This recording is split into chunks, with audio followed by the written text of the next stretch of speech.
அன்பான உறவுகளுக்கு வணக்கம். இன்றைக்கி நான் புதினா ரைஸ் எப்படி செய்கிறதுன்னு சொல்லித்தர போகிறேன். புதினா ரைஸ் செய்ய தேவையான பொருட்கள்: புதினா ஒரு கட்டு, மல்லி ஒரு கட்டு, 3 பச்சை மிளகாய், 10 பல் பூண்டு, 2 துண்டு இஞ்சி, அரை மூடி தேங்காய் எடுத்துக்கலாம். தாளிக்கிறதுக்கு நெய் இல்லை ஆயில் எடுத்துக்கலாம். முதல்ல ஒரு பாத்திரத்தில் அரிசி எடுத்து நல்லா கழுவி ஒரு அரை மணி நேரம் ஊற வச்சிடலாம். ஒரு மிக்ஸி ஜார் எடுத்து 3 பச்சை மிளகாய், 2 பெரிய துண்டு இஞ்சி, 10 பல் பூண்டு, இப்போது அரை மூடி தேங்காயை கட் பண்ணி மிக்ஸி ஜாரில் போட்டு நல்லா அரைச்சி தேங்காய் பால் தண்ணி எடுத்து வச்சுக்கலாம். போட்டு நல்லா அரைச்சிக்கலாம். அதே ஜாரில் கொத்தமல்லியும் புதினாவையும் நல்லா அரைச்சி எடுத்துக்கலாம். இப்போது அடுத்த ஒரு பேன் எடுத்து வச்சுக்கலாம். அதில் கொஞ்சமாக ஆயில் ஊற்றி 1 table spoon garam masala add பண்ணிக்கலாம். இப்போது அரைச்சி வச்ச பூண்டு, பச்சை மிளகாய், இஞ்சி அதை சேர்த்து நல்லா வதக்கிக்கலாம்.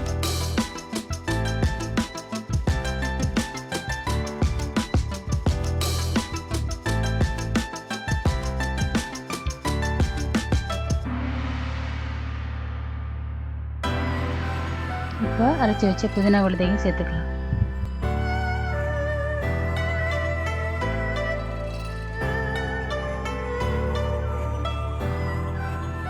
இப்போ எல்லாமே பச்சை வாசனை போகிற வரைக்கும் நல்லா கிளறி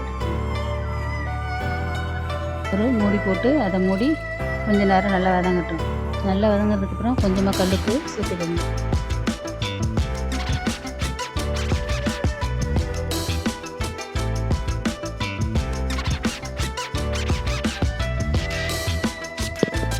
இப்போது நம்ம 50 கிராம் நெய்யை இதோட ஊற்றிக்கலாம்.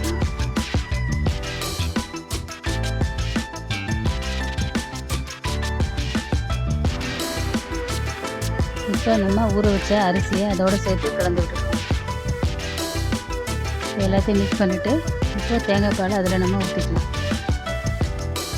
1 கிளாஸ் அரிசிக்கு 1.5 கிளாஸ் தேங்காய் பால் ஊற்றணும்.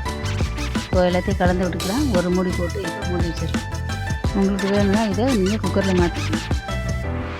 குக்கரில் 3 விசில் வர வரைக்கும் வேக விடணும். ஸோ இது பார்க்குறது பிரியாணி மாதிரி இருக்கும். இப்போது சாதம் வந்துருச்சு. புதினா ரைஸ் ரெடி ஆகிடுச்சு. நம்ம இப்போது சர்வ் பண்ணிக்கலாம். புதினா உடம்பு ரொம்ப நல்லது. புதினா சாப்பிடாத குழந்தைங்களுக்கு இந்த மாதிரி புழுவாங்க கொடுத்திங்கன்னா குழந்தைங்க ஈஸியாக அதை சாப்பிடுவாங்க. இந்த டேஸ்ட் ரொம்ப அட்டகாசமாக இருக்கும். ஸோ இது எல்லாருக்கும் பிடிக்கும். சின்னவங்கலேருந்து பெரியவங்க வரைக்கும் இதை ஈஸியாக சாப்பிடுவாங்க. இதுக்கு சைடிஷ் உருளைக்கிழங்கு இல்லை எக்கிழங்கு செஞ்சுக்கலாம். புதினா இலைகளில் அதிகப்படியான கால்சியமும் பாஸ்பரஸும் அதிகமாக இருக்கும். அது மட்டும் இல்லாமல் vitamin A, C, E, D அதிகமாக காணப்படும். நோய் எதிர்ப்பு சக்தியை அதிகரிக்குது.